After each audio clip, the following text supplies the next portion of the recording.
Hello and welcome back. This is Don't Watch at Night, a spooky little podcast dedicated to Spanish language horror and Latin American horror. I'm your host, Valerie. And I'm Veronica. And I was just asking Ronnie before we started, I was just asking her what she was up to today. And you said you slept till noon? I slept till noon, which is Nice. weird because usually my bladder will force me out of bed at least by 10. Well, how late did you stay up? Not very late. I mean, I'm usually up till like midnight, maybe 1. But it was just, I haven't slept well this week in particular. So I think it's just a cumulative effect of fatigue just finally hitting me. So we just kind of went to have lunch, went to the grocery store, came home, and I was kind of chilled until it was time to do this. Yeah. We are going to a movie later tonight, though. After What are you seeing? I think the new Gladiator movie. Oh, okay. All right. Are you going to go see Wicked? It's like all over my feed everywhere. And Bella wants to see. It's like almost 3 hours long. Is it? Yes. It's like, how long is the Gladiator movie? It's long. It's over 2 hours also. I don't know what is the deal with these long ass movies all of a sudden. I can't make it through a 3-hour movie anymore without going to the bathroom. I mean, I did it for the Lord of the Rings movies, but that was Lord of the Rings. Yeah. And power through. Didn't you go see the Batman in theaters, or am I making that up? Yeah. And that's another 3-hour movie. I thought that was a 3-hour movie. But that was a good movie. Yeah. You know, it did happen to us last night also. My husband and I had gone out to eat, and then on our way back, we swung through the drive-thru at a fast food to pick up food for the youngest child because he can't eat what everybody else eats. And we're just minding our business at a total standstill, waiting to place our order at the speaker box, when all of a sudden we hear screeching tires and bam, someone rear-ends us in the drive-thru line. Are you serious? Yep. When was this, yesterday? Last night. Oh my God, Veronica, what's going on with you and your family and car situations? Somebody put a curse on us. Why were they ramming into the drive-thru? Like, what the heck? I don't know. The husband, because it was I guess the wife driving, and the husband, Jesus. From what it sounded to me like, it was one of those cars with like autopilot driving, which is why I don't trust those things. But it didn't. I don't know. That's what he said. Oh my God. How bad was the damage, dude? It wasn't too bad. It's just mostly like cosmetic. Still, I was like, the minute it happened, I was like, yes, of course this is happening to us. Of course this would happen to us.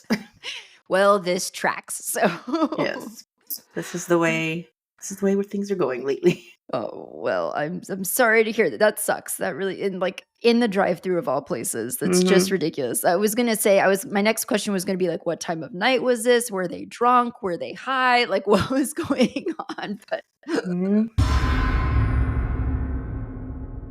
all right. Well, we are heading into holiday mode here on the show. And the movie that we picked to watch for this episode just kind of serendipitously falls in line with holiday season, which is nice because it'll lead us right into what the next month will be about, which is what I had talked to Veronica. I said, hey, why don't we make this we need to come up with a better name for it, because I don't like the word branch out month. That sounds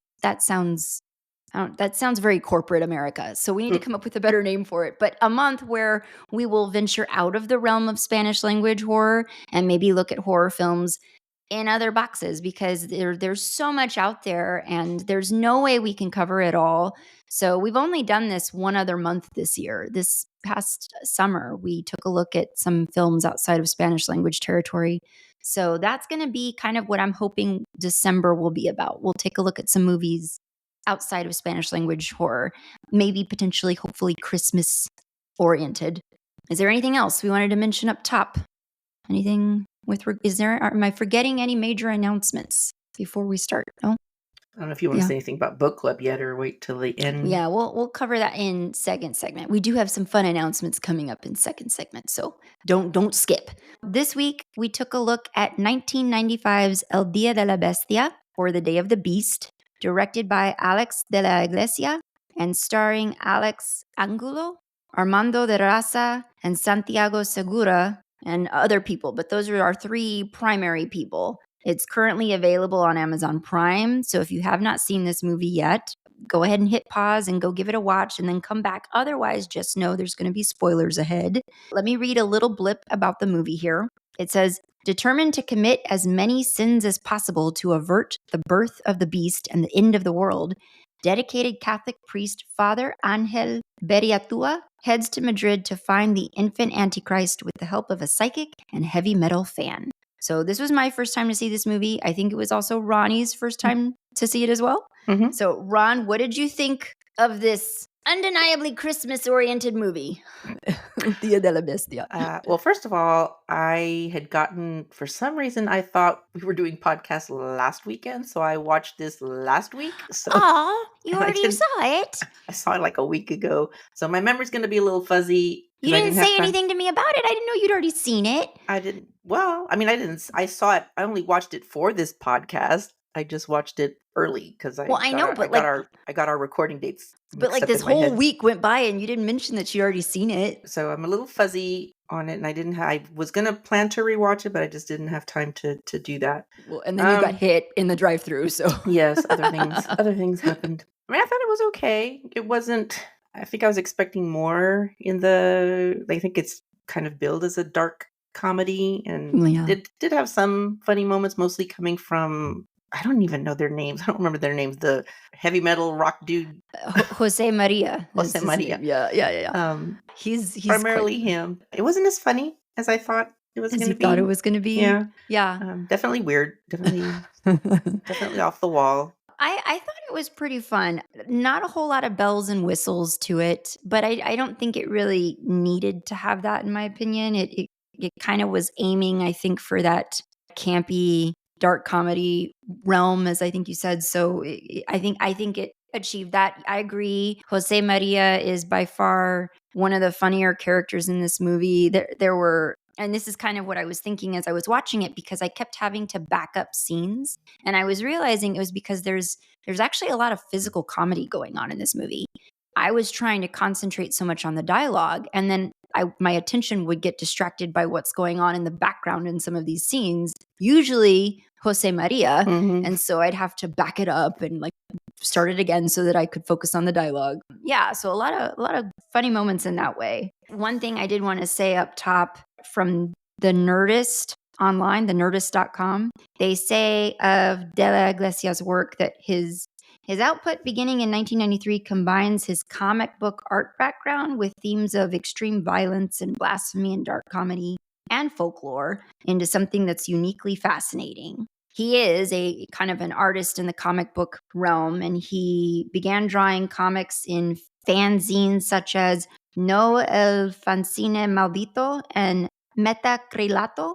And he has also said before that Alex Raymond, who created Flash Gordon, and Stan Lee, those are among his major sources of inspiration as a comics artist. I can see that because there were some shots where I can easily convert them in my mind to a panel out of a graphic novel, like the one where near the end where the goat-looking beast thing is holding up Jose Maria? Is that his name? Yes. Yeah. Jose Maria, and there's like the vortex or whatever in the background. Like that would easily make a pretty striking panel in a graphic novel. Yeah. I agree. I agree with you on that. De La Iglesia is only 58 years old, so there's probably a wealth of wonderful work still to come from him. I feel like you're going to be super rusty on this movie, and I'm going to... I took notes, so I should be ready to go. I should be okay, but... All right. But there's things that I'm going to need help with, because the other thing I observed about this movie was I felt like it moved really fast. And I felt like especially the scenes where the priest is really trying to explain his little end of the world conspiracy, I wasn't quite following what his plan was. I didn't. I've got lots of questions. Well, not a lot of questions. I just have questions. And then I'm thinking, well, it's a dark comedy. Maybe I'm trying to overthink it. And Right. At a certain point, you just got to run with it roll and have fun with it. Yeah. But yeah, I was like, this doesn't make sense. And why is he why? Just why? Just why? Why? We have this nervous looking priest who's making his way through a courtyard, and he kept looking over his shoulder. So I kept thinking somebody was chasing him or something. So he makes his way into a church where he goes up to this altar to talk in confidence with another priest, with a friend of his, right? Mm-hmm. I didn't get the guy's name. Did you get the guy's name? Okay. Nope. And it's important to know, so this main guy, our priest, his name is Father, what did I say? Bariatua? Is that right? Bariatua? Angel Bariatua. But he's billed on IMDb, he's billed as just cura, so priest. So we can just call him the priest for the remainder of this movie. He confesses bless me, Father, for I have sinned. And he goes like, what have you done? He goes, I'm something to the effect of, I'm going to commit all the evil that I can. Something about how he's deciphered a code. It has something to do with like the ruin of man or the ruin of humanity, something like that. And his priest friend is telling him, give this up. What has it gotten you? This is going to ruin you.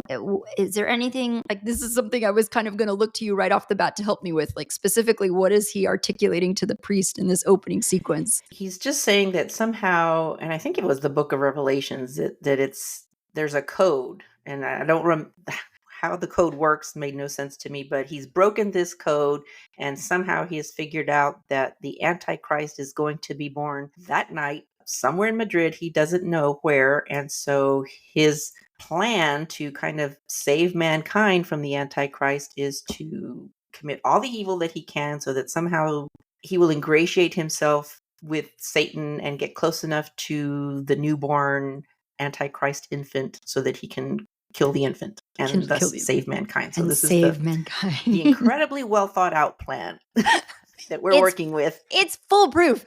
So, what could go wrong?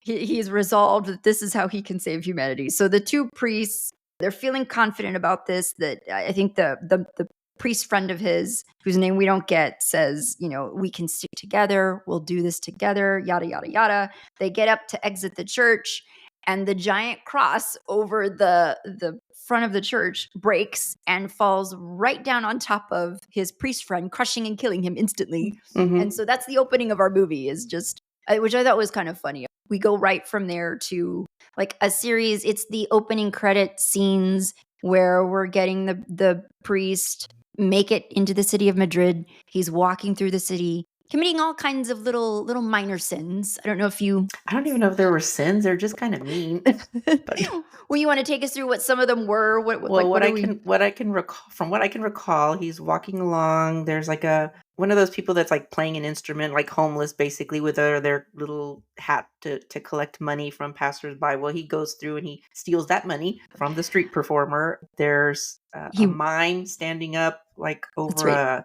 what looks like stairs that lead down to an underground subway. He shoves him off that, so he falls. He comes across a dying person. Yes, there's like a car crash or something, and the police officer is essentially trying to usher him over to give last rites to the guy. Mm-hmm. And instead he doesn't. He like takes the dude's wallet and tells him, I hope you rot in hell. Not particularly nice, but not like the worst things that you could do, I suppose. And then he also for me, and I pretty early on at this point, I was like, okay, I already don't like you. Well, he's doing it to save mankind. I don't care. I'm like, I already don't like you. I wanted him to show a little remorse. I mean, he's a priest, for freak's sake. He does also steal a dude's suitcase, a dude who presumably is trying to get to the airport or something. He steals a suitcase right off the sidewalk and ends up somehow in front of a heavy metal shop, like a music shop. This is where we meet Jose Maria. He walks into the shop and Jose Maria runs the shop. And he's trying to find like the heaviest metal music that he can, because he's convinced that this is like a gateway towards meeting the devil. He's like trying to find heavy metal music for the priest. And so he'll put something on and then he'll just be there in the background. Like, this is pretty funny. I don't know. Is there anything else you wanted to say about him?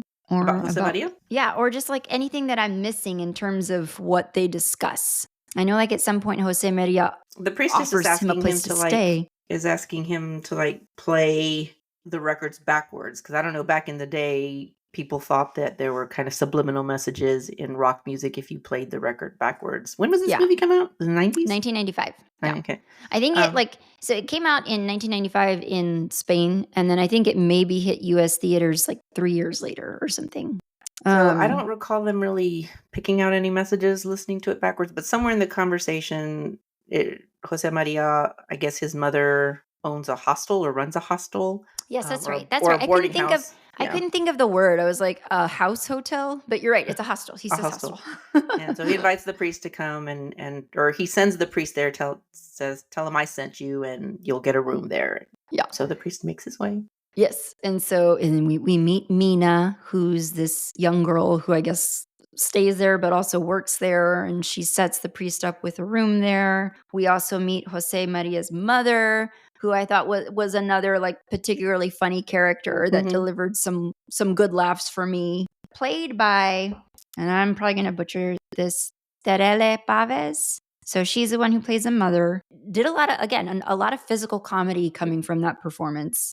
She passed away in 2017. I noted that. Yeah. But she was in a ton of movies. So if you're interested, guys, go and dig up her filmography because she has a really long list. I don't even remember. I watched it again this morning. Like I just caught snippets of it. And so when she's lecturing Mina the next day on like, how could you bring this person into our house? And da-da-da-da-da. She's just going on. And she's just like, he could be a killer. He could be she watches Dateline, obviously. She watches little bit racist. Like she's just throwing out stuff and chopping up this rabbit as she's doing it. Oh yeah, that was gross. They ate a lot of rabbit stew in this hostel, apparently. And Mina's like, well, it's a friend of your son's and he came from your son. And she's like, that's even worse. so she was character reference. Do you always watch, just as a quick aside, do you always watch all the movies twice? Like sometimes I find I'm struggling to find time to just watch them the one time. No, as a matter of fact, this was the first one in a while that I've watched twice. And the only reason I did is because it was free on Amazon Prime. Because it's just like one ear and out the other. I'm like a little goldfish sometimes. Like I figured I need all the help I can get to like watch it a second time and actually take more detailed notes. But and don't forget the grandfather. Yes. Yes. You wanted to tell people about the grandfather. Old granddad who just walks around in an open shirt, and that's pretty much it, folks. No lines. No lines. He just walks around butt naked except for that open shirt and full frontal nudity. Unpleasant. I was watching it from like a distance because the TV's like at one end, and I was watching it in bed, and I had to actually like pause it and like go and look closer. I was like, "Am I seeing what I think I'm seeing?" Yes, like, yes, it is. Again and again, we see more. We see him more than once in the movie. The pain you never needed to see. So eventually, are there any revelations made in this sequence where we're meeting the grandfather? Jose Maria's there. No, we just find out that Jose Maria's like he's pretty sweet on Mina, and that's right. She's got the body, and she's not. She's not afraid to. But she's innocent. She's very innocent. So she seems very sweet and very trusting. And the priest makes it over to a bookstore, and he's attempting to steal a book by a man named, we come to find out, is Professor Cavan. A man he believes can bring him that much closer to meeting the devil because this man is a TV celebrity figure. He's a psychic. He has his own show called The Dark Zone, and he's just this master of the occult or something like that. Mm-hmm. Is there anything in particular that you wanted to note about Professor Cavan? That's what I had. No, it looks like one of those shows that you find on TV showing at like 1 a.m. Right. 1-800 number. Yeah, 1-800 number. It seems like a scam. Send $5 right now in order to secure your place in heaven, something like that. The priest and Jose Maria decide that they're going to. So I should say the priest gets arrested, escorted out by probably. He steals the book, or he says, he steals the book. He gets the book. I'm not paying for it. I know he's very. I appreciate his blatant sense of blatant honesty. I'm not going to pay you for it, and also I hope you rot in hell. So. But he gets escorted out by like mall security guards or something to that effect, and another thing that he's earnestly honest and forthcoming about is that it does seem like to everyone he meets, he tries to openly tell them what he's looking to do. Like, well, I stole the book because I'm hoping to meet the devil and make a pact with the devil and save all of humanity. Just talking like a crazy person to everyone that he can. I guess at some point he does get released by these security guards. He gets sent packing. And the priest and Jose Maria decide they're going to follow that Professor Cavan home from his studio and plead to him for help. Kind of in the news, we're getting sprinkled throughout this movie that there's apparently like a group of people, unknown people, that are kind of killing homeless people and then spray painting or somehow writing on walls, clean up Madrid. So there's this whole little background thing going in the stuff happening in the background. Yeah, like attacks on unhoused individuals and like spray painting, clean up Madrid, which is kind of ironic. Like clean up Madrid with all of our graffiti that we're displaying everywhere. Yeah. And the fact that we're committing physical violence on these homeless people. Exactly. And there is like something, that particular scene where Professor Cavan stops at the convenience shop And those Clean Up Madrid people have just been through. They attacked the clerks that work there, and he's just casually stepping over them. The way he did that, that had immediately kind of set my mind wondering if, like, well, maybe this guy is the devil in the flesh. Like, what if he turns out that this guy is the devil? That's where my mind was going with that. I don't know if you thought the same thing or... No, I thought that was just, we walk around and we don't see the unpleasant things that we don't want to see, the problems of people needing help. It's kind of like I'm not getting involved, and maybe a little cynical and almost like not touched, not letting it emotionally or mentally touch you. You're just kind of going, he just goes in, gets what he wants, like business as usual, even though there's clearly people in distress around him. The priest gets to Kavan's house, makes an appeal for help, and he's getting rejected because, as far as Kavan is concerned, doesn't sound crazy at all. It's like, here's this man who's shown up to your residence, your private residence, and is just like, I need your help. So to meet the devil. To meet the devil, yeah. So Father Bariatua resorts to knocking Kavan out. When Kavan finally comes to, he's been tied up in his home. This is where the priest tries to explain his theory, and I was hoping that you understood it because I was not really following it. No, it didn't make sense. And poor Kavan is trying to get them to understand that he's just a scammer, basically. He's just a con man. And then he's like, nothing that he says is real. Nothing that he says or purports to know is real, but they don't believe him. While he's trying to explain to the priest that none of this is real, Jose Maria does come up because he's been approached by police. Like, the police officers downstairs are like, you need to move your car. You can't park here. And so Jose Maria comes up and he's like, hey, we got to go. And then he gets this was another kind of physical comedy stuff happening that I really appreciated, where Jose Maria's wandering around the house, touching all of Kavan's expensive things and expensive art, breaking everything. And Kavan is just like, what are you people doing? He starts instructing the priest on how to commune with the devil in this like made up notion of how you're supposed to do it. Yeah, he figures the easiest way to get out of this mess is just to lead them down the little garden path and go along to get along. And let them figure it out for themselves that this is all phony. But he tells them, you got to draw a pinnacle in the middle of the floor. At first, he says you need some sort of a mushroom, but they don't have mushrooms. But Jose Maria is like, well, I've got LSD. So Kavan is like, he says you're also going to need a maiden's blood. And specifically, it has to be a virgin, of course. So Kavan's girlfriend won't do because she's not a girlfriend. And we do get a funny scene where she shows up and immediately Kavan is like, run. And so she takes off and she's running down the stairs away from this priest. She's not running very well. It's not very effective getting away. She falls and is knocked unconscious, and he drags her up the stairs back into the apartment. And the priest takes off to go back because he's like, I know where we can get a virgin's blood. He rightly guesses that Mina is a virgin. He returns back to the hostel. It's Christmas Eve. Christmas right? Eve. This is Christmas Eve. And so she's busy, making all the little Christmas treats and whatnot. Apparently the lady of the house, Jose, what is his name? Jose Maria? Yeah. I don't think we ever learned her name. Just the mother. The mother. She's apparently like resting in the bedroom. Mina's doing all the work. The priest comes back and his plan is to drug her. So he's like mixed up some kind of drink for her and he's trying to get her to drink it, and it takes a minute because she's not really interested. He's kind of getting creepier and creepier, and she's little. It is a creepy scene. You're just like little alarm bells are going off in her head. You're standing too close, sir. Yes, no personal space. So she finally drinks the drink, and of course knocks her out. He drags her to the bedroom, and he's got a knife. He's ready to cut her to draw some blood. When that's right, the mom, Jose Maria's mother, gets wind of what's happening. This was actually the part that I liked best in the movie. She goes full on assault, man. She goes Sarah Connor. She grabs her pump action rifle and she starts blasting it. And I was like, yes, shoot him. She like nicks his ear and she's chasing him. He's like the smallest little man, and Veronica wants him dead. I do. I was not dead, but I wanted him to like. Yeah. So she's chasing him around the apartment and shooting, and he runs out the apartment and he's running down the stairs and she's shooting, and somehow I don't remember, how did she fall, or I think she just went over the railing. I can't remember if he pushed her or what. She just went over the railing. Yeah. A freak accident or something, but I mean, hit every single rail on the way down. Yes, on the way down, poor lady.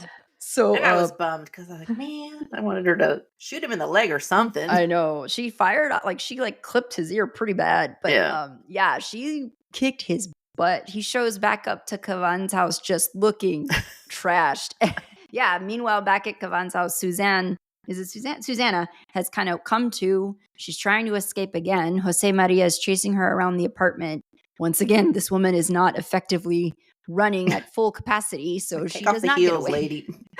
She does Yeah, not get take off the away heels. and is greeted at the door by the priest who's returned holding the shotgun. Now we're ready for the ritual. The priest, the professor, the heavy metal dude, they've got their pinnacle, their LSD, their virgin blood, they're ready to go. So it's time for the invocation. Once they take all of that stuff and he reads the invocation, you want to take them through what happens next? A goat shows up, although I don't know if that goat was real or if that was the LSD. That's what I was wondering too. Like this on the second watch, I was just like, is any of this real? Like maybe this is just all a I was really thinking it bad was trip. just the LSD, but who knows? It is a black Um, goat that enters the apartment. Yeah. It is a goat. And what else did they see? Wasn't there something else? There's like a roach or Oh something. yeah, a roach that Mm-hmm. that comes up, and But like, neither one will cross over the line of the circle of the pinnacle. and so they're apparently. convinced that it's like it is in fact the evil because otherwise Yeah, they it would be able to worked. cross over. This worked. I have to tell you, Veronica, between this movie and When Evil Lurks, I kind of want a black goat. So But this yes, kind of converts Kavan, Professor Kavan. Now he's like thinking, okay, these idiots are onto something. who, mind you, they've all taken the LSD at Yes, this point. this is true. So worth noting that. But they hear a banging at the door. We never even learn who's on the other side of that door, but they're convinced that that is the devil that they wanted to meet with is at their door. But what do? They chicken out and run. decide that they're going to They exit go out the window of this high-rise apartment Mhm. and climb down while on LSD. So What could go wrong? my PSA to everyone is, guys, don't drop acid and then climb down a high-rise building. It's not going to go well. It is frowned upon. Don't do it. It is right around this time that they're outside scaling this large building that Mr. Jose Maria's He gets the giggle LSD trip fits. kicks in, and he has a hysterical giggle fit. Damn near kills himself twice. Mhm. And in my opinion, Veronica, I think they saved this man one time too many because like the first time, okay, I get it. You pull him back. The second time when he purposely tries to fall off in his little hysterical giggle fit, I say let him go. I'm not saying I would do it with joy, but you know, it's either him or me. That part And did get a little annoying with the laughing, the constant laughing. I was like, okay, it's time for mute. Time to hit the mute button. And in the process of trying to save his butt again, it's Professor Kavan who pitches over and falls. And so you think, oh my God, this dude who didn't even ask for any of this is falling to his death. But thankfully he does land on like a building sign. So it kind of breaks his fall and he makes it. And the priest and Jose Maria manage to sneak their way downstairs and out of the building. Because at this point, police have shown up. Mhm. They've pulled what's his face Kavan off the sign. They're taking him to the hospital. So the priest and Jose Maria are on the run. What happens next? Where do they end up after that? They stop in at a meeting. What was that meeting? Like I might have to edit this out. Like an academic lecture or Yeah, something. it was like some kind of like lecture, that. but I don't even On know what Christmas Eve. I don't remember what the topic was. Something about the topic that made the Nostradamus, priest. wasn't it? Oh yeah, he was talking about yeah. Nostradamus. So the priest has no plan. Can we just say he's just winging this? Like he's latching on to any little thing that seems like it might be remotely connected, and so he gets it in his head that this lecturer, whose name I also don't remember, I don't think we learn it. Yeah, if we even that he is somehow now the person who can lead him to the devil or tell him how to make so they're chasing this poor man through the city. Mind you, keep in mind both Jose Maria and the priest, like I said, they look beat up as hell. So they look like crazy. Like they just look like insane. The priest is missing a piece of his ear. It's all bloody. Yeah. They finally catch him, and the man convinces them that because he doesn't know squat, he's just a lecturer running from crazy like people. A professor. Yeah. And meanwhile, Professor Kavan has made his way back over to his studio because he's talking to his like producer guy or something. And he's like, we're going to go live. We're doing a live show. I don't know why. His idea is just that he'll be able to, I guess, help the priest and Jose Maria from his studio. And at some point, the priest and Jose Maria are like sitting down like at a bus stop, and Jose Maria tells the priest, stay here. I'm going to go find us a car. we got to get out of here. And so he leaves Right. to go find a car. Jose Maria then sees across the street this SUV of men stop, and several men jump out, and they start attacking like this. I don't even know if Unhoused that man guy. was homeless, but just start attacking this man there. And this is that group that we've been hearing about in the background on the news. They attack this man. They write the Clean Up Madrid. They set him on fire. And the priest is just watching all this happen. Once the men drive away, then he goes over there and like puts the fire out and Yeah. sees his It's like a shirt T-shirt that he's wearing. That's the kind of name of a club, right? either the club or the band that Jose Maria tried to Mhm. get him clued in on. Either way, yeah, he's like, oh yeah, that band is playing tonight because that's what Jose Maria told him. This is a So sign. this is the sign I needed, because he was having like a crisis of faith, and so he takes off. He takes off to go to this club, heavy metal music playing. He sees a pregnant woman, and he goes up and he touches the pregnant woman, which, you know, generally, no matter where you are, not a good thing to do. And you will get it. So he gets assaulted by the guys in the club who decide to gang up and protect the pregnant woman. They beat him to a bloody pulp, leave him for dead in the bathroom. Thankfully, Jose Maria shows up and pulls his butt out of there. And then from there, like, he pulls him back over to a bench near a payphone, and Jose Maria gets on the payphone, calls in to Cavan's show.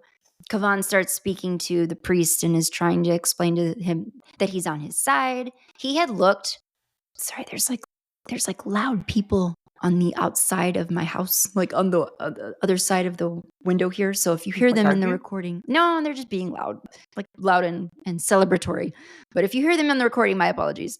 But anyway, I meant to say this back when we were talking about Cavan in his studio getting ready to do his live show. He had been studying his own book where he had put images of old historical documents. I put that in parentheses, historical documents of that show the devil's signature, these signed pacts and the devil's mark, essentially. And so he's telling the priest over the phone now, he's discovered the mark of the devil. He knows where the Antichrist is going to be born. This didn't really make sense to me either. None of that made sense, but that is like, that is what he's saying. And he's just like, I need to find you guys.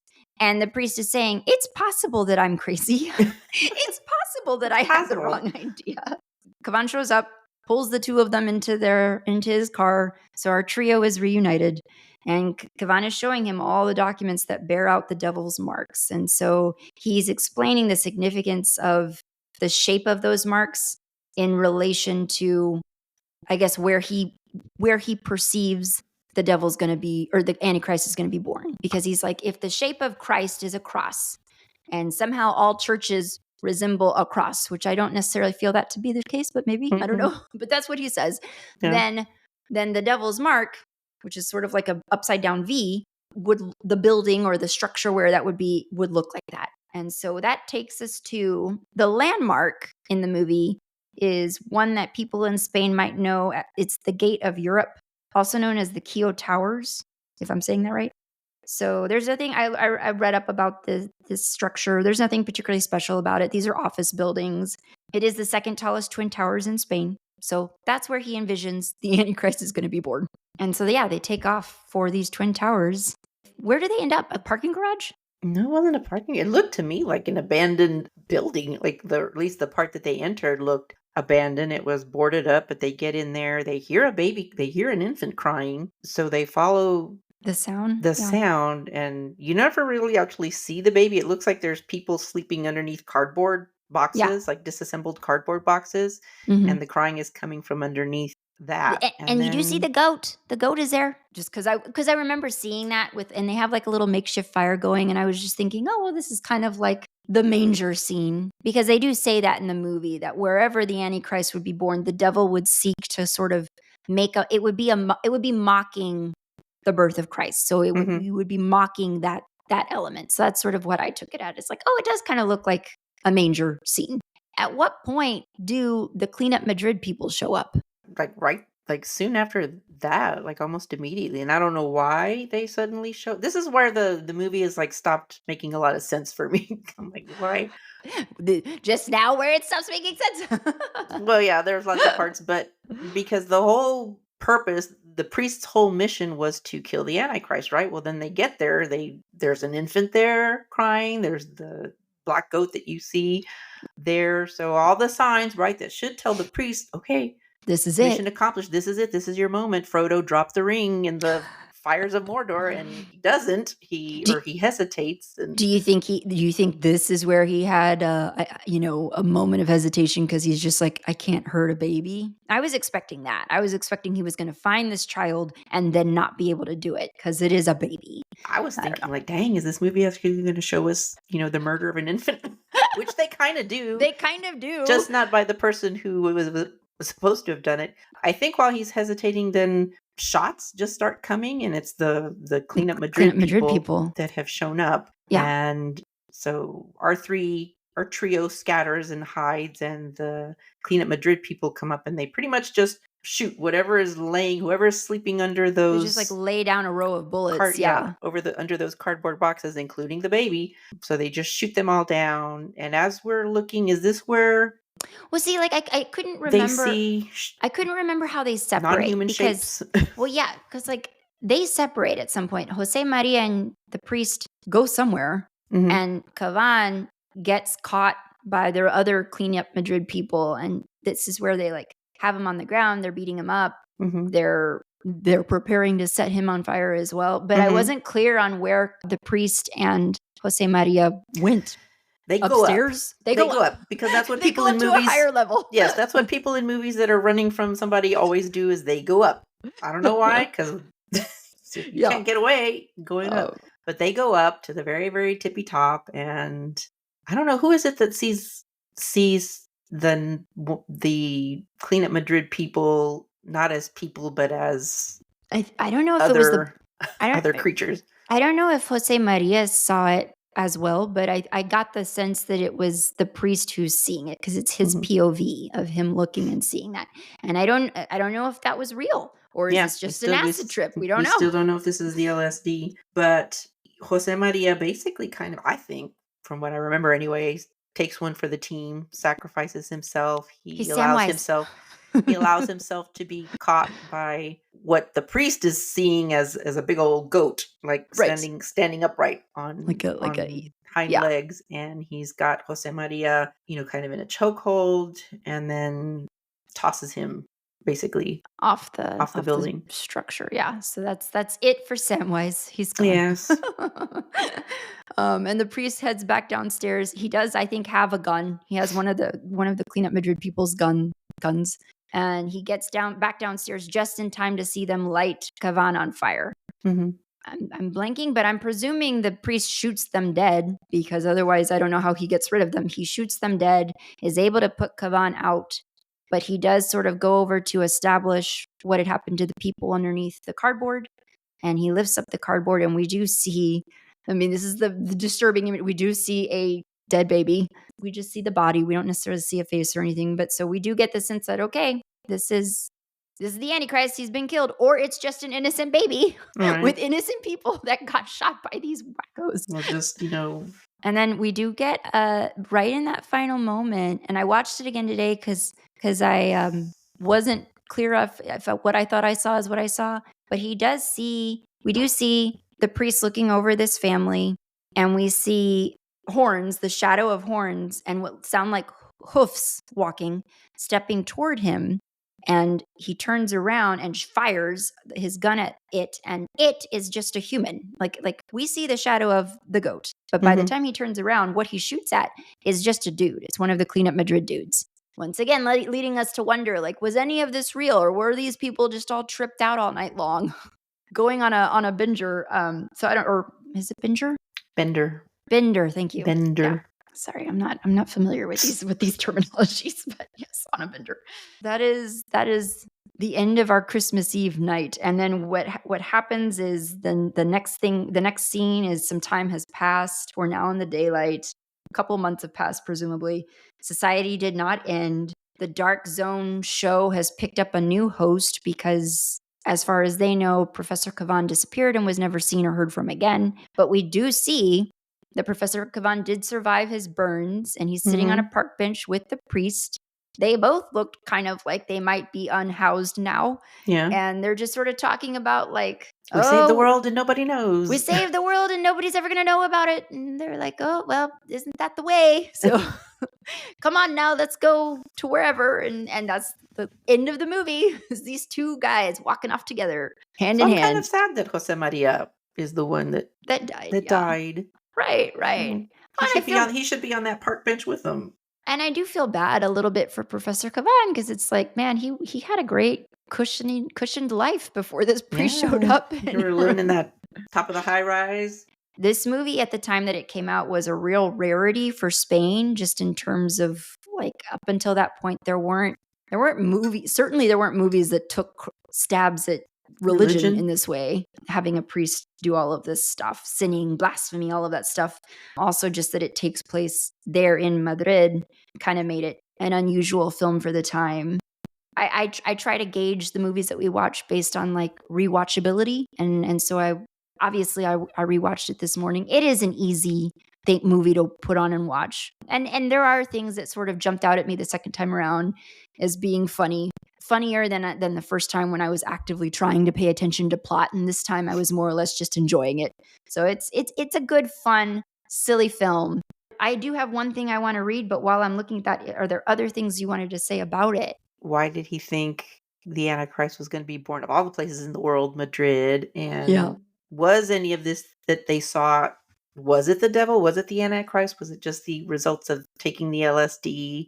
These Clean Up Madrid people, how hypocritical, right? Clean Up Madrid, and you're the ones that are being violent. Right. That you're the ones causing. So it's kind of people, right? We're the one. We're the boogeyman.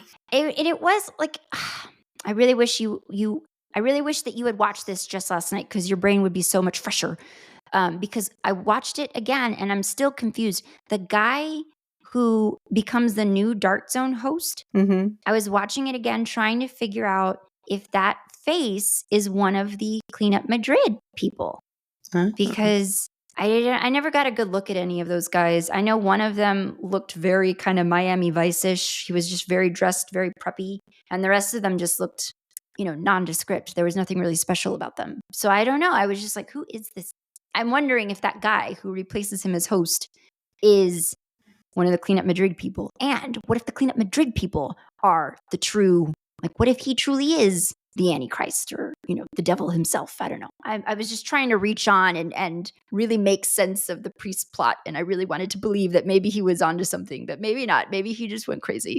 But then if it wasn't just the LSD, if what they were seeing was real and these Clean Up Madrid people were demonic, then why would they be trying to kill the Antichrist? Right. Aren't they on the same team? I know. Yeah. That's what didn't make sense. Yeah. So, because the whole time, if one of the Clean Up Madrid people was the devil himself, why would he not try to protect the baby? Protecting the minute that the priest and the psychic and the heavy metal dude show up. I feel like there's a joke in there somewhere with those three. Like, these three people walk into a bar. There is one thing I wanted to share with folks because there is a book that is linked in one of the resources we have. And I'm putting this on my list if I can try to find it. It's called Latin Hitchcock, How Almodóvar, Amenábar de la Iglesias del Toro and Campanella became notorious. It's a book by Donna Kircher. And so there's a section that I wanted to read to you guys where she talks specifically about this film. Talk specifically about this film. It says, De la Iglesia's second feature film, Day of the Beast, was even more ambitious in artistic design and mise en scène. It's a French word. I don't know how to pronounce it. Than mutant action.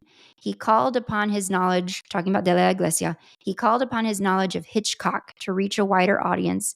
And of all of his films, Day of the Beast is the one that most directly alludes to specific scenes and techniques from Hitchcock films. Moreover, De la Iglesia attributes the dark sense of humor in this film, which was marketed as una comedia satánica, to Hitchcock's concept of comedy.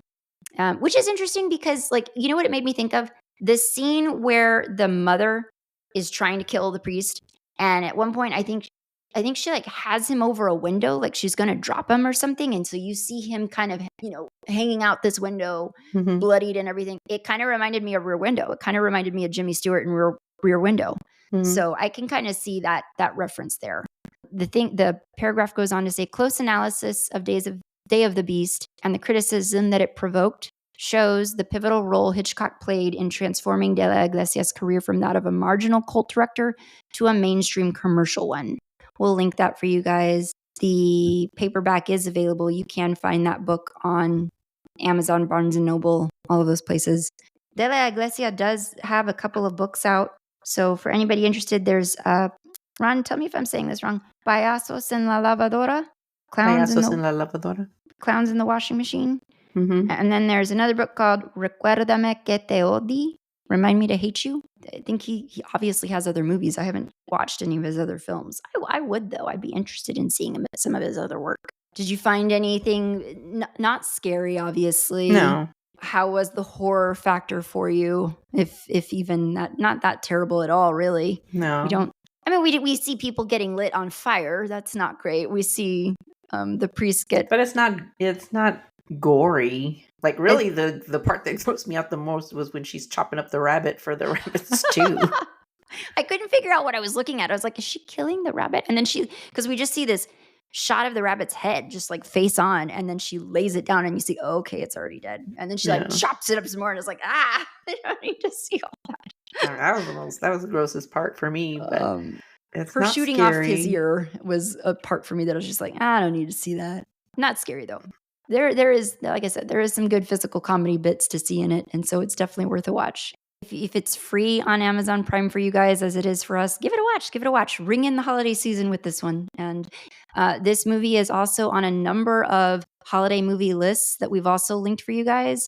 It's on like several ones. There's a screenrant.com list that it's on. There's a creepycatalog.com list that it's on. So a number of good ones. In one of the articles we have listed for you guys, De La Iglesia says, our first scriptwriter was terrible. He was like a bad Toby Hooper. Why do I always say Hooper? It's Toby Hooper.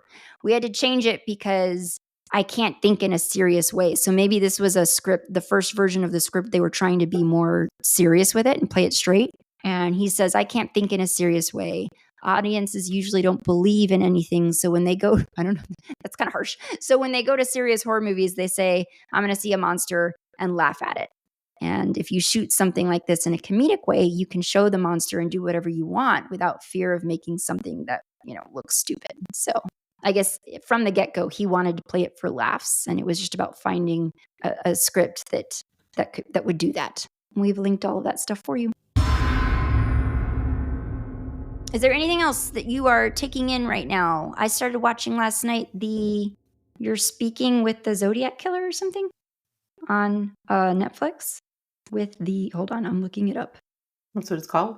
It's like a documentary. It's called You're Speaking with the Zodiac. So it's a new Netflix docuseries that came out relatively recently, this year anyway. And so I started watching it last night. It was pretty good.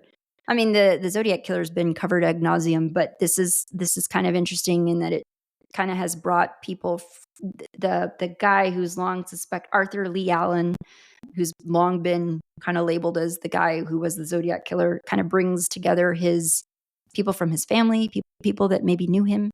Mm-hmm. So kind of talking about it from that perspective. So I just started last night, so it's pretty interesting.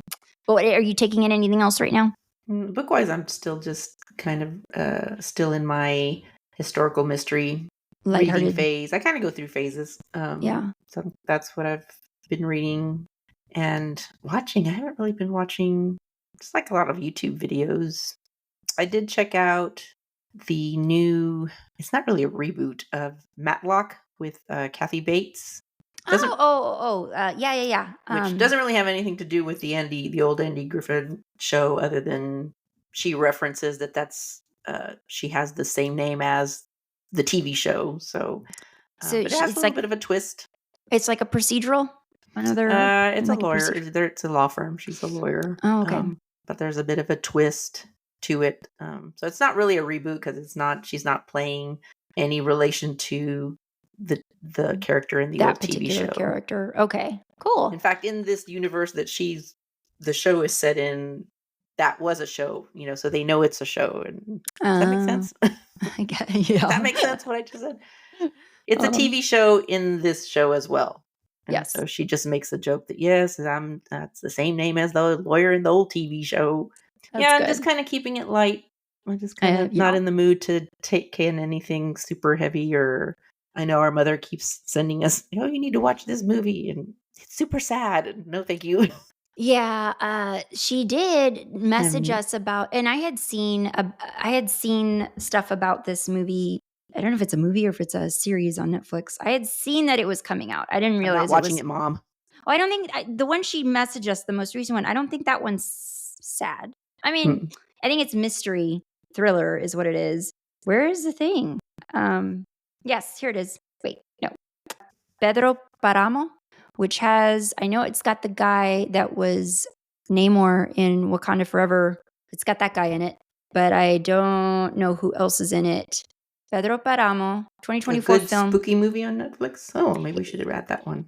Well, like it's horror mystery is what it's billed as. It's also like fairly new. It just came out. So I don't know. Mm. I like that we tend to go for stuff that's maybe a little bit older or has been out a while. If we start talking about something as new as this, there's a very good chance that not everybody has seen it, and then we truly are just spoiling it We're for gonna people. spoil it for you. So, but I do want to watch it. I remember seeing posters for it and thinking it looked interesting.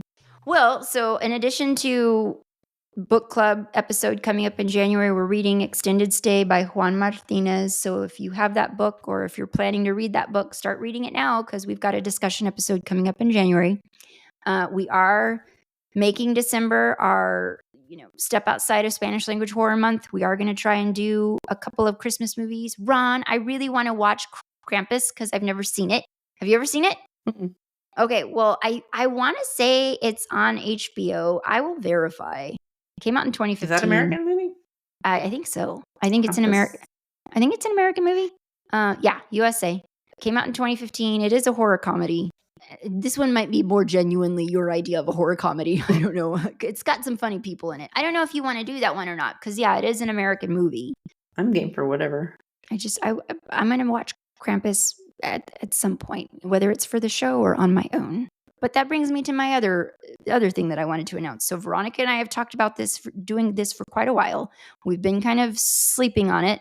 Maybe we were going to make it a 2025 thing, but honestly, with the way things are going in our country and in the world, and I just feel like why not? Why postpone joy? Why postpone good things? So Veronica and I are launching a Patreon, and the way that the Patreon is going to be set up is that it is free to join and be part of the Patreon community.